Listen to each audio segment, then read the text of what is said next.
Welcome back to New Rockstars. I'm Erik Voss, and Spider-Man No Way Home is back in theaters with a more fun stuff version, with several additional scenes and expanded sequences that do make this film very much worth going to see again in the cinemas. Because all this new fun stuff deepens the meaning of the film with some much needed context for the memory wipe spell, and some intriguing setups for how the three Peter Parkers could team up again in the future. So seriously, go see it! I mean, what else are you gonna do on Labor Day weekend? Go to barbecues? Who gets invited to those? Seriously, do you know of any happening Let's break down and analyze all the new scenes that were added to this new version of Spider-Man No Way Home and why all this new stuff is so fun and important. After an opening Zoom call recording message from Tom Holland, Andrew Garfield, and Tobey Maguire thanking the fans, the film opens pretty much the same way, with Peter Parker getting outed publicly. But then shortly after this, a brief new expansion comes during Cleary's interrogation. His questioning now includes some queries about the Washington Monument from Spider-Man Homecoming, and then we see the file that Cleary slams on his desk, and we see it's a photo of Peter in the black suit from Spider-Man Far From Home, and Cleary asks, "Tell me everything you know about the Night Monkey." This version of the film includes a scene with Tom Holland's brother, Harry Holland, as a thief whom Peter webs up. This is before Peter gets stained with the green paint that he scrubs out later in Happy's condo. That was shown during the newsreel footage in the theatrical cut, but now we actually see the full scene where Peter strings up the thief, and then a bunch of adults debate whether or not he should have done this. One woman goes, "You can't do this anymore, you're a child." Another guy goes, "Hey, show some respect, he's not a child, he's 14 years old." And then Peter tries to correct them, but then just everyone talks over each other about what kinds of decisions teenagers can make. The guy who defends Peter says he's been to space, but then the woman speculates that Peter and the robber might be in cahoots, and then Peter goes, "I don't know this guy," which is ironic because the actors are brothers, and then the robber plays into it saying that they have been in cahoots this whole time, but then another guy throws paint on Peter, shouting, "Mysterio forever!" Really the most sizable addition was a sequence in Midtown High School. Peter's in gym class, and the kids and Coach Wilson make him climb a wall. As he does so, Wilson claims, "Look at that sticky bastard go." Someone calls him a freak, and then on the way out of school, Peter passes Flash's book signing table, a girl fawns over him. Then we get a long jokey sequence where Betty Brant interviews Coach Wilson, Mr. Harrington, Mr. Dell, Flash, Ned, and Peter. Coach Wilson calls it a conspiracy theory that Justin Timberlake was ever in NSYNC. Mr. Harrington talks about his ex-wife who ghosted him during the blip, making him think she dusted. Remember that scene in Far From Home? He says that she's now gotten sucked into conspiracy theories on subreddits, but he still misses her. Flash in his book claims to have invented the name Spider-Man. Mr. Dell says that if he had gotten bitten by the spider, he'd have a sexier costume with flared legs. Ned and Betty flirt awkwardly since their breakup. And then in the segue, Betty mentions the Statue of Liberty's makeover and shows Midtown students models for alternate Lady Liberties decorated to look like different Avengers. One made to look like Black Widow, another for Hawkeye with his bow and arrow, one for Hulk, one for Thor holding a Mjolnir instead of a torch with a red cape. And then she mentions a PSA from Principal Morita. Remember him? This was Kenneth Choi's character from Homecoming, grandson to Jim Morita from the first Cap film. This PSA is going to be about cafeteria safety. We'll see that later. Then later in the film, there's a quick clip showing Peter, Aunt May, and the Multiverse Men all crammed together in Happy's elevator. And this leads to a new scene where Agent Cleary and DODC agents interrogate Happy Hogan as Charlie Cox Matt Murdock defends him. Murdock says Happy is, quote, a law-abiding citizen and he has nothing to hide, but then Happy's phone buzzes showing that door camera footage that we saw in the theatrical cut of everyone entering the condo, and Matt then leans over to Happy muttering, "Happy, stop sweating." And Happy asks Matt, "How do you do that?" Because yeah, how would Matt see that? Although,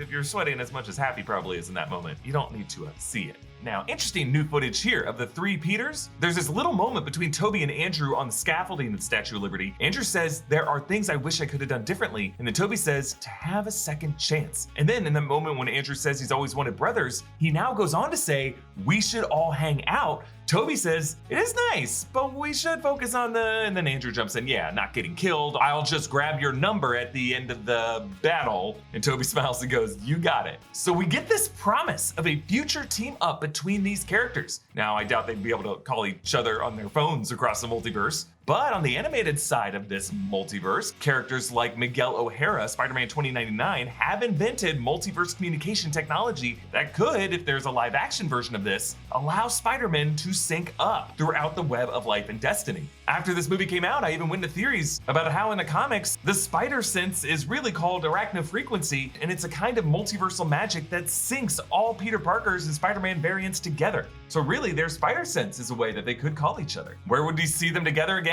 Maybe in a future live-action Spider-Verse plot, that'd be fun. Or if our man Kevin Feige can pull this off, Maybe all three of these brothers could make cameos in Avengers Secret Wars, with Marvel heroes from past and present from all kinds of different franchises all together on the same battle world. And I feel like here, this is a signal from these actors at least that they'd be game to be part of another billion-dollar movie. Can we talk about hair for just a moment? For some of us, it's a daily concern. It gets brushed, washed, styled, and playfully tousled by old friends, and sometimes it falls out, which can really get in the way of all that other fun stuff I just mentioned. I don't want my old friends winding up with a handful of hair, so if you want to keep your hair from falling out, you should use Keeps. With Keeps, you can get quality expert care without ever visiting a doctor's office or a pharmacy. Keeps offers generic versions of the only 2 FDA-approved hair loss products out there, but at half the cost of your local pharmacy. Though you never have to go to a doctor's office, Keeps has a network of expert medical advisors, prescribers, and care specialists to support you in making your hair goals a reality. Whether you're looking to prevent hair loss, stimulate hair growth, or just take better care of the hair that you have, Keeps has you covered. Hair loss stops with Keeps. To get 50% off your first order, go to keeps.com/newrockstars or click the link in the description. That's KEEPS.com/newrockstars. But definitely the most emotional new moment comes up when Peter and MJ say goodbye before Doctor Strange completes the memory wipe spell. When Peter tells MJ that she's gonna forget who he is, MJ now asks, quote, "Can we both be forgotten together?" So in context, MJ is asking Peter if they can both be strangers to the world but still remember each other. But if you think about it, she's also saying that she doesn't want Peter to be alone as the only stranger to the whole world. And in kind of a Juliet to her Romeo moment, she would rather be completely forgotten than live on in bliss without him in her life. This is one of the most heartbreaking and beautiful lines in the MCU and definitely should have stayed in the movie. I'm so glad we got to hear it here. Now the movie ends with a new post-credit scene to replace the teaser for Doctor Strange and the Multiverse of Madness that ended the December release. Now we return to Betty Brant's Midtown News segment. First, we see Principal Marita's PSA showing a guy slipping in the cafeteria with Kenneth Choi's voiceovers warning everyone to read the signs. Now I actually spotted this black and white short film showing on a TV in the hallway in the theatrical cut, if you look closely, and I spent hours trying to figure out what this was from. Also, if you think about it, slipping in the cafeteria totally works as another callback to the Sam Raimi era. Remember the 2002 film when MJ slips on that orange juice and Peter catches her. The first moment these two look at each other eye to eye. Then we move on, ending in Betty's corner, her tribute to her graduating senior class. She says, "It seems like only yesterday that we were beginning the adventure that we call high school, and what an adventure it's been. We learned new things, we traveled the world, we fell in love, we almost died multiple times. We made friendships that will last forever, and some of us disappeared for 5 years and then reappeared, but the less we talk about that, the better. What's important is that we made it, and as we look out to an exciting and uncertain future, just remember the memories we've made here and the ones that we will cherish forever." And yeah, during this we see memories from Spider-Man Homecoming and Far From Home, including new moments showing Betty and Jason dusting from the snap mid-broadcast and then returning 5 years later in the middle of another broadcast. Whoever that poor anchor was is gone because Betty reclaimed her job. But yes, fitting that this talks about memory, because if you look closely, these photos and video footage all exclude Peter Parker. One shows him from behind at the lockers, but you don't see his face, and another shows them in Venice with a pigeon flying directly in front of Peter's face. After this movie came out, I did talk about how it is kind of a running thing in this trilogy that Peter misses out on most of his high school experiences because he always has to run off and be Spider-Man. Therefore, he is kind of a no-show in their photos anyway, and this would logically justify why it would be easier for so many people to forget him. I think we all would have appreciated this more as a post-credits scene, even more than that Venom tease, or the Multiverse of Madness trailer, which dropped online anyway a week later, because it would have given us more of an explanation to how this memory wipe spell is plausible in Peter's life. Let me know your favorite new scene in this new version of the film. You can follow me on TikTok, Instagram, and Twitter at EA Voss. Subscribe to New Rockstars for more analysis of everything you love. Thanks for watching. Bye.